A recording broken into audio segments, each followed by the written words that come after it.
Hello, Gilly Norton. Welcome Hello, to Claudia. Shift Happens. I'm so glad that we are going to be in conversation today, the second time already this year, because we met in Klosters in February and I interviewed you for the Klosters Kulturgesellschaft. Mhm. And you already shared about the amazing work you do for supported wounded veterans. So, welcome, Gilly. Thank you for having me, Claudia. It's good to see you again. Good to see you again. Before we start, I want to ask you some questions. Ice cream or sorbet? Ice cream. Still or sparkling? Sparkling. Apple or oranges? Apple. What made you laugh this week? Oh, I've been recovering from an operation, so not a lot of laughter this Oh, week. oh, I hope you're Sad to say. doing Yeah, okay. doing very well, but it wasn't exactly a sort of zoomy laughter week. Okay, all right. I'm sorry. That's Um, all right.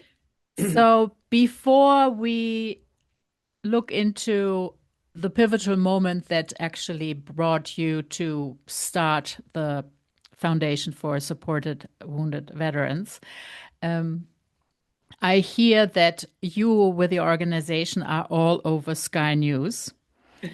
And if you could just, give a little insight into that. Yes, well, Sky News very kindly um, asked us to come on to talk about the new trials that we're raising money for at Cambridge, uh, where they're using psychedelic drugs, MDMA in particular, to treat severe trauma and PTSD. So we're doing a trial for veterans, first responders, medics, doctors, and war correspondents. And so Sky News picked that up with also a call from our patron, General Sir Nick Carter, who was Chief of the Defence Staff, so the sort of highest guy in Mhm. the armed forces, um, to call on the government to do more and to support the trials. And he said this government has a moral imperative to treat these men and to get behind this.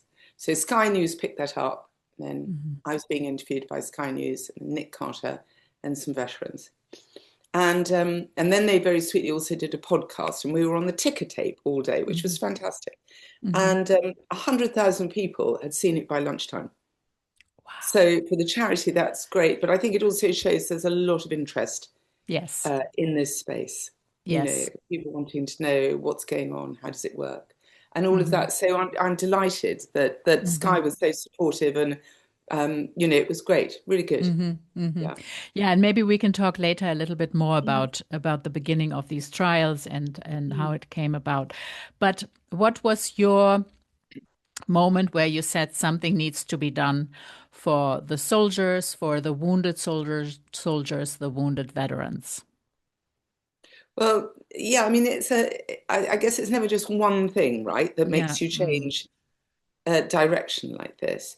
I think for me, it was a combination of things. It was uh, my husband was very ill, and I saw how a very sporty man, sort of running a big bank, um, how your life could suddenly be reduced to your only challenge is how do you get out of bed in the morning? Hmm. And all these guys were coming back from Afghanistan. And I think there was a real feeling in the country that the government were just trying to, there was Tony Blair's government at the moment, at that time, you may remember, and they just didn't want to acknowledge this. Hmm. They didn't want Hmm. to acknowledge the wounded, they didn't want to acknowledge the dead. And actually, people then sort of took it on their own hands and they started lining the streets where they were flown back. And the government still didn't do anything. And then the Queen gave that little town the royal charter, which meant it became a royal town. But it meant that she was saying, I support you. And Hmm. then suddenly Tony Blair and his government were kind of there. And Hmm. Um, Hmm. but I felt that, I was very lucky, and that I had a house in Klosters. And as you probably know, Claudia, Klosters was the world's first adaptive ski resort. Hmm. Hmm. So I thought, why don't we take these guys out of hospital and out of rehab? And why don't we just give them some time out and take them skiing and teach them skiing? Um, Even though they're wounded or yeah, well, had been yeah, wounded? I mean, I can imagine yeah. that maybe some were, I don't know, missing, came back missing Yeah, a lot a limbed limb and or blind and all sorts of things. But actually, skiing's an amazing sport that almost anybody can ski. And I suppose I wanted to give them back the feeling that they still had a challenge, that even though you could be very wounded, yeah, you could still do things in life. You just had to be taught to do them in a different way. yeah. And I was lucky. I phoned up a group of friends and said, "Do you want to help?" And they all said yes. And someone gave us a big party and we raised a lot of money. And we just went, and everyone said, "Oh, you can't possibly do that. You've got to do this, that, and the other." And we all felt that the longer we delayed, the longer in the hospital bed. Hmm. So we said, no, we're just going to go and we're going to get the adaptive ski resort and we're just going to do it. And we did. And it was a huge success. And, When did you, we've been doing it. when was the inaugural event? Well, we started the charity in November 2012. And the following March, we were doing our first ski. Yeah, Wow. pretty quick. Um, and then we kept going, we just kept, I don't know, we just kept going. So, um, and then the other impetus I had was that I felt very strongly that I've got lots of godchildren and I see them all run a marathon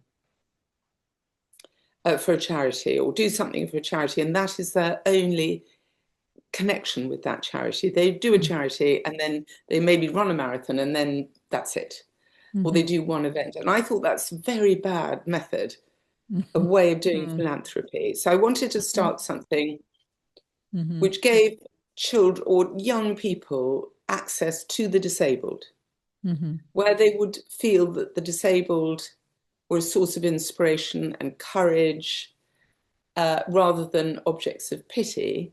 But Mm-hmm. I also wanted to allow those young people to stay involved in a charity, to watch a charity grow, to be able to deal and have interaction with the recipients of who they were raising money for. Mm-hmm. So those were sort of reasons why I started in a very long-winded way. Yeah. That's amazing. So yeah, you started and 14 years later it's still running strong, stronger than ever and developing into really progressive and innovative ways. But Yeah. back to the beginning, what was apart from the event in Klosters, what did you see as the really most urgent necessity? Of course, the medical care, but I could imagine psychological care, care for the family. I mean, how do you live with Well, someone who's actually, funnily disabled? enough, And yes. Funnily enough, it wasn't any of those things. It was when we came back from the first ski trip, the guys said, listen, what we need help with is getting a job. Mhm. And how do we get a job when we don't have limbs and we don't have, how do we find work? And I said, okay, well, we'll try and help you get work. And then there was one guy who wanted to find out if he could be a mechanic from a wheelchair. And he was from Northern Ireland. And he'd written 200 job applications. And the moment anybody saw that he was in a wheelchair, they didn't even want to interview him for the job. Mm. And so we got him a job at a garage, seeing if he could. And after, a few weeks, the garage phoned up and said, listen, this guy never shows up for work. And this is a job. And so we spoke to him and said, why don't you show up to work till 11 o'clock? And he explained that he was taking 52 different medications a day and he couldn't physically wake up. And so I spoke to him and I spoke to a couple of the other guys. And I suddenly said, oh my God, there's a huge problem here with addiction to pain medication, overuse Mm. of pain medication. Mm. And that was years before fentanyl or the Sacklers. And so we approached lots of other charities and they didn't want to do it and said it was too complicated. Mm. And so we approached the British government and we said, give us some money, we want to set up clinics for pain. And they gave us money and we set up the first clinics. We found fantastic people to work in the clinics and to help run them, and off we went.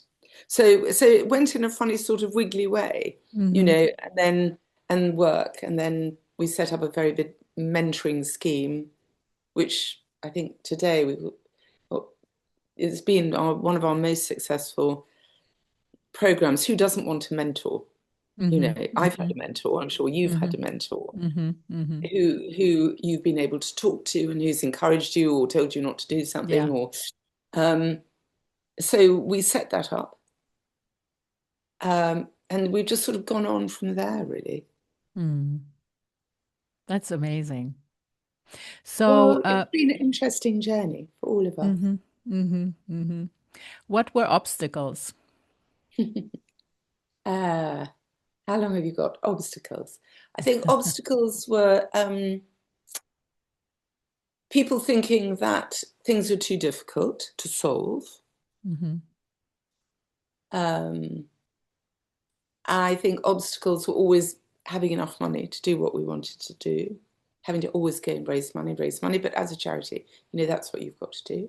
Mm. Um, I think other obstacles were um, trying to, not trying to see progress, but trying to, you know, sometimes things take a long time to come to fruition. You have to Mm. do an enormous amount of work. Uh, you have to refuse to give up. Mm-hmm. And you have to decide that this is worth your time and that you're going to invest the time. Mm. And, you know, I'm really lucky. We're a fantastic group of people. We've all been together for quite a long time. And, you know, a lot of young people have joined the organization, which I'm really pleased with. Um, and I think as long as you believe in what you do, and as long as you think that what you're doing is a good step, then I think you've just got to kind of keep going. You've just got to, you know, it's sort of like a cartoon in a way. You know, obstacle, you go and fight the obstacle, and then 20 more pop up, and then you have to fight them, and then 20 more pop up. And then Yeah. eventually one day you get there. Yeah. Yeah. But you kind of have to keep the faith, right? Yeah. Yeah. That's the thing. Absolutely. Yeah.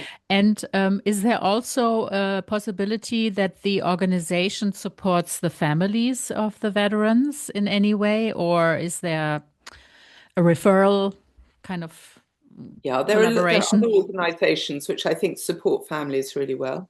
We Mm-hmm. support families in different ways, Mm. and there are occasions where we do step in to support someone whose husband is desperately ill or whose husband has become addicted to pain medication, and that's a difficult thing to live with, um, or whose husband has very bad PTSD, Mm-hmm. all of that. We support those, but I sort of feel that supporting the people who are wounded and trying to Mm. get them into employment and then getting them on their way is the best support we can give. Mm-hmm. And Yeah. that if there's another organisation that you find that's doing a good job, work with them. Don't Mm-hmm. replicate what they're doing. Just Mm. work together. Mm. Mm. So you just mentioned again PTSD. Yeah. I mean, it's unimaginable, of course, what these men and women Mm, endured and have mm, seen, and what they had to live through because it's mm, their profession. mm, So when did you realize, okay, yes, it's important how we work, but mm, we need to try other things because it just takes, I don't know, too long, or it's too intense, or they mm, don't come out of it. mm. That's a very good question. So um, I think when you run a charity,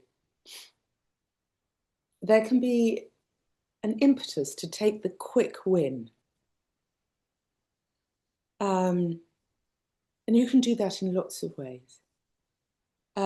Or you can decide that actually what you're going to do is you're going to try and do the things that other people find too hard or think is too hard. and you're going to give it a go and see if you can move the dial on something that you think is important. And I think PTSD is a real PTSD is a terrible scourge of people. You know, it affects all ages, all backgrounds, all educational levels. There is no knowing who will get PTSD. It's a complete unknown. Mm. It wrecks lives. It wrecks family lives for sure. And if I think that the average age of people we see is 36, so mostly fairly young people. Yeah. Um, you know, it just struck me that PTSD, we ran out of treatment options for people with severe PTSD. Mm. So, you know, they were coming knocking at our door, begging for help, and I just had nowhere to send them. And I felt terrible that Mm. everything we tried failed. Everywhere I sent them, just they just came out and they were no better. Mm. And then I was in the States giving a talk about PTSD, and somebody approached me who'd been very badly raped in her 30s in South America. And she told me about a trial she'd been on, which allowed her to overcome that severe trauma. You know, when you have trauma that you can't leave behind, childhood sexual abuse, rape, torture, PTSD, nobody had really found a way until this trial, I think. And I was very reluctant, I have to admit, to really get involved in it because I sort of thought, well, you know, psychedelic drugs or empathogens and veterans, I really don't think that's going to work. Then eventually I sat down and I read the data. And the moment I read the data from Mm. all the scientists and from the clinical trial, and I spoke to lots of scientists, it was a no-brainer that Mm. um, we should do everything we could to In the try. clinics. Yeah, well, to raise money for clinical trials. Mm-hmm. And so we did our first trial and we had to raise 1.5 million. And um, that went very well. Now we're raising 2 million to do another trial um, and lobby the government. You know, there haven't been any new treatments for mental health for 30 years. None of the pharma Wow. companies want to go near mental health. It's too difficult. The outcomes are too poor. The research is too expensive. So Mm. it wasn't like there was other stuff coming around the corner. So on our first trial, everybody who did the first trial had to prove that or show that they'd had 10 years of treatments which failed. Mm-hmm. So that's a long time. You know, Yeah. you're Yeah. hospitalized, Yeah. you're going to your GP millions of times, you're going into hospital, you're having all sorts of treatments done to you which do not work. Yeah. And that just reinforces the idea that what you've got is so bad Mm. that nobody can treat it, nobody can do anything. Mm. So here was this new treatment, but you know, for a charity to kind of step out and say, oh yes, let's do a trial uh, using psychedelic drugs for trauma, which is a Schedule 1 drug, and that means that all the regulatory procedures are very complicated, it costs a fortune, much more expensive than if it wasn't a Schedule 1 drug, was a really big deal. But I think, you know, we were lucky, we had really good trustees. Mm-hmm. Our patron was really good. They all got together, they read the data like I had, they interviewed lots of scientists, they went to hospitals and they spoke to people and they came back and said, do it, just do it. And we'll help as much as we can, but we must do this. Mm-hmm. So, you know, I'm hopeful that we've just had a big talk in London actually Mm-hmm. about with all the researchers, which was incredibly well attended and is available on the website if you want to have a look at it, about the latest treatment Mm-hmm. possibilities for mental health Mm-hmm. and depression, treatment-resistant depression, treatment-resistant trauma. Um, and I just think, the discourse is changing hugely on this. I mean, I think if we first started this about 6 years ago, Oh. maybe a bit more. They're quite a long time. That's what I mean Mm. about, you've got to keep going. Yes, yes. Um, and uh, there have been lots of articles in the press now. It's legal for trials and treatment in Australia and New Zealand and the Czech Republic, in certain states in America. So I think for people suffering from mental health, there may be great new possibilities coming along, Mm. which is, hope on the horizon. Mm-hmm. Mm-hmm. I want to go back to what you mentioned in the beginning, the skiing in Mm, Klosters. So mm, Klosters is a small mountain resort. I've been going there for the past 30 years. My children learned skiing there. Well, me too, actually. I relearned skiing there. And it's a not a big village. It's fairly small and intimate. mhm. And how does it work? I mean, with how many veterans do you arrive, and where do they stay? Because I know there, I mean, this village does not on purpose have big hotels, only very small Yeah. ones. So how does this just like logistically work in Well, brief? it's become a very big. So uh, I think the remarkable thing about Cloisters is, from my point of view, is that we went out to all our friends and we said, look, we're going to do this program. We don't want to spend any money on accommodation more than we have to. Will you help? Will you help? Will you help? And then they kind of spread the word. And I think now we bring out about between 25 and 28 veterans. We bring out loads of medics, psychiatrists, physiotherapists, all sorts of people. And there are people there who join in. And then the buddies who have to raise money for their place. And this year they've raised, I think, 150,000 for us, which is Wow. fantastic. Yeah. But all of that money that is raised, um, goes to the charity, Mm-hmm. because we're not having to do things. We don't have to put up the minutes, the buddies, all these people.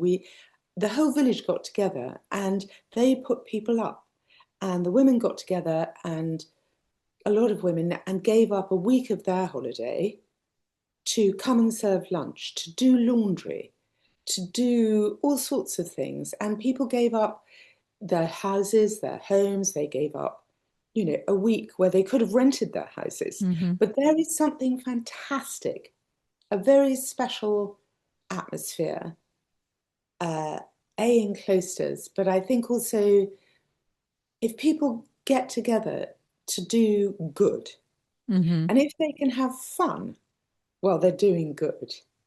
So Mm-hmm. it's not just a sort of worthy thing, but it's really fun. Mm-hmm. Mm-hmm. Um, then this magical sort of atmosphere happens.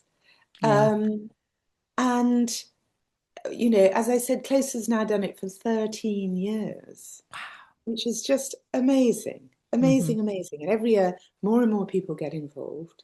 Mm-hmm. And we do a big we bring out a lot of corporates as well to ski Mm-hmm. on the last week, or the last sort of 3 days. They do a race and they have to raise money for us as well. Mm-hmm. And so we put on a big political conference, a global political risk conference with Mm-hmm. top journalists and business editors and um, people in the know, and that's like a thank you from us to the village. Mm-hmm. And it's a sort of another reason that corporates want to come. They have suddenly access not Mm-hmm. only to each other, but also you're really hearing from the very top, what's going on. And Mm-hmm. every year I've thought, well, we won't have to do this again. But, Mm-hmm. one year it was, is it, Afghanistan, then it was, oh, is Ukraine, what about the war in Ukraine and what's happening? This year, obviously, Iran, what's going on in Iran? What about the Straits of Hormuz? What about the oil path? All of that. So I hope that people feel that we really go out of our way also to say thank you. Mm-hmm. Mm-hmm. But Yes. there's To something magical about you all come together and you know that you're helping to change somebody's life. mm-hmm.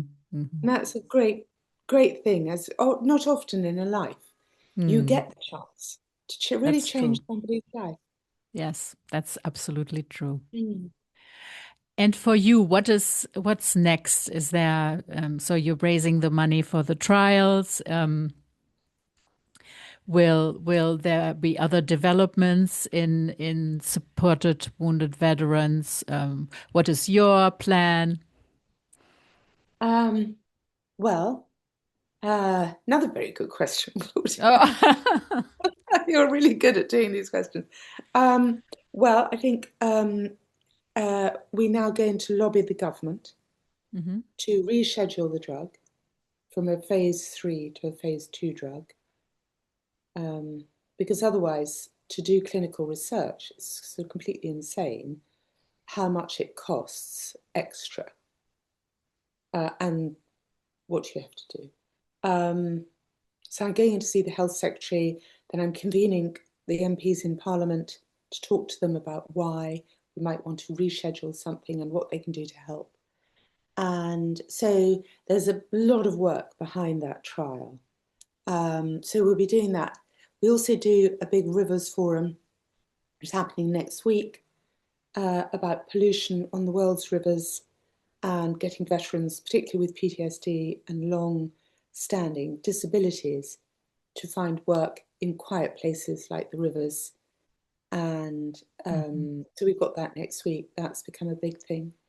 And I think in the future, I think it's very easy to grow as a charity and then suddenly you're hiring millions of people. None of us want to do that. We're Hmm. happy to have these very big satellite programs, which we Hmm. run or which we fund. But I think we want to stay a small, very tight knit, not Hmm. spending loads of money on salaries and things, group. And so Hmm. the fight to do that is quite, you have to be, it's really easy, it's too easy to grow. Hmm. Um, so I hope in the future that um, medical research will continue. Pain is nobody understands pain. Uh, and so I think we'll probably try and do a bit more on pain. Hmm. And we're doing quite a lot of work in Ukraine with the Hmm. Ukrainians on pain and things like that, and getting involved. They're doing so much research in Ukraine, fantastic stuff. Um, and we've joined with a group of other countries on our trials. So, and as a result, Claudia, also of the talk I did with you in Klosters, and thank you Hmm. so much. We've had so many amazing offers of help Oh, over the trial. fantastic. Yeah, that's Absolutely great. brilliant. Thank you very, very much. It really kind of spread the word, and suddenly we were inundated with people saying, my company can help you on this, my blah, blah, blah, from all over the place. It was really fantastic. Oh, I'm so glad to So hear that. you have a Wonderful. good reach. You really do. Well done, you. Thank you. Um, and so I think that's the future for SWV, is continue doing what we're doing, but also, really try to do things where you feel that you're going to look back and say, do you know what? We really changed the dial on that. That was really a Hmm. big step forward for Hmm. everybody, not just for veterans, but Hmm. veterans leading the way for everybody else. Hmm. Hmm. And then I think for me, I don't know. Um, I don't know. I'm always being asked to go on the board of things, and I just have to make sure that I manage my time Hmm. so that it's not just all work. But so many things, they're so interesting, aren't they? There's Yeah. so many interesting things out there that it's like, you know, you just want to say, oh, I think I'll do that because it sounds fascinating. Oh, yes, I think I could help on that. Or Um, so I think as you grow older, Hmm. um, it's really important to kind of enlarge your world, right? And your Hmm. mind. You don't want Hmm. to narrow your mind, narrow your. So I think doing things that interest you, and yeah, I'm not really somebody to just sort of sit around, and I quite like to just do things. Yeah. Good So things. Good things. Yes. yeah, yeah, interesting things. Sure. Interesting things. Yeah. Yeah, with good people. Yeah. That's important. And I think Mm. it's also really refreshing actually to hear from you because everything is about productivity these days and about growth. Yeah. I mean, of course, in the corporate world. And you say, oh, it's, fairly easy as the charity to grow and how to really actually go against it and keep it small, which I think is going to be the I clue hope so. for success Small, in the nimble. future. You Yeah. know, it seems to me, especially in this today's world, that there's so much regulation about everything. Hmm. And regulation really kills innovation. Mm. Mm. Um, and Yeah, so good the bigger point. you get, the more regulation. So if you can stay small, nimble, well regulated, but not drowning in regulation, so that if something comes and you say, we want to do that, we should help this person, we should do this, you can do it quickly, fast, without endless meetings, without endless, and not get drowned in red tape and people management endlessly, where actually you're managing people and you're not managing the people you're supposed to be helping.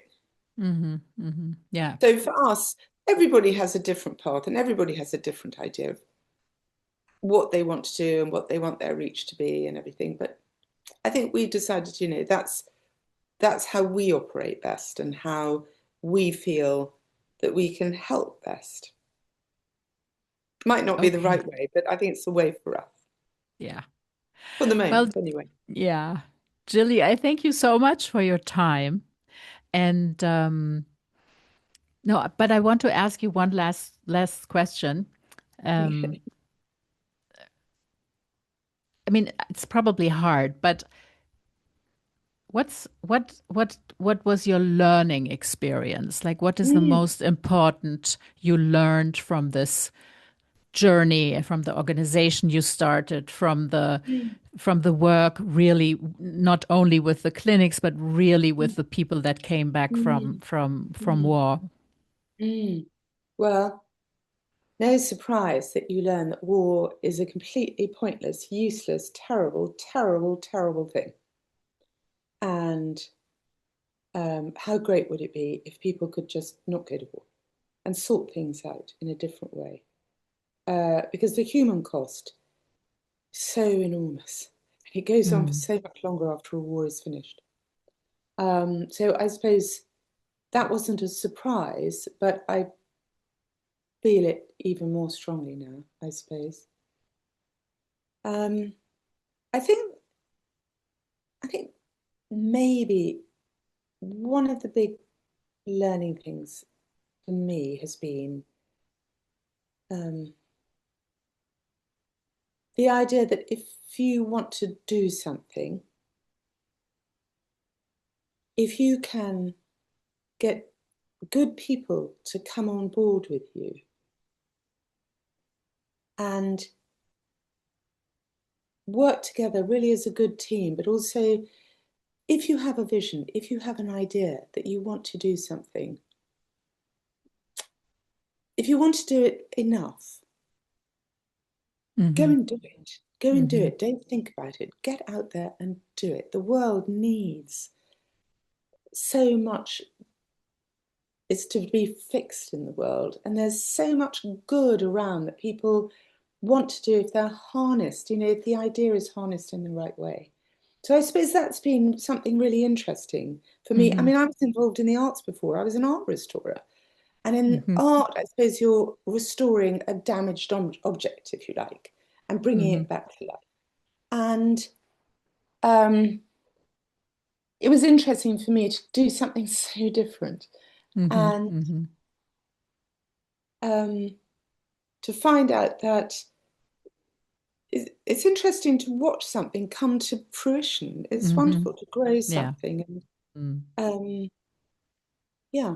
And so, yeah, Hmm. I've learned so much. I would, I Yeah. just, we've all learned to fantastic amount. Who would Hmm. have learned about pain and putting on concerts and events and raising money and medical research and so many things. Hmm. What a Hmm. privilege to be Yeah. able to do all Yeah. of that. Yeah. Yeah. True. It's been a great privilege. Yeah. Fantastic work, really. Well, thank you, Claudia. As I And said, your podcast really helped a lot. Or not the podcast, but the show I did with you yeah, really yeah, helped. So yeah, I'm yeah. hugely grateful. Yeah. And I hope this one will as well. And I thank you so much for your time. And I guess I will see you again in Klosters I hope so. Very in the soon. I'm winter. there this summer. Well, I'm there in the summer, so I hope you are too. Yeah, maybe. Oh, actually, I will be in the States, but yeah, Okay. we'll Well, see each have a other. good summer, Friday. Yes, I very Okay. much hope. All right. Bye-bye. Thank you, Thank Jilly. you. Bye bye. Bye Okay. bye.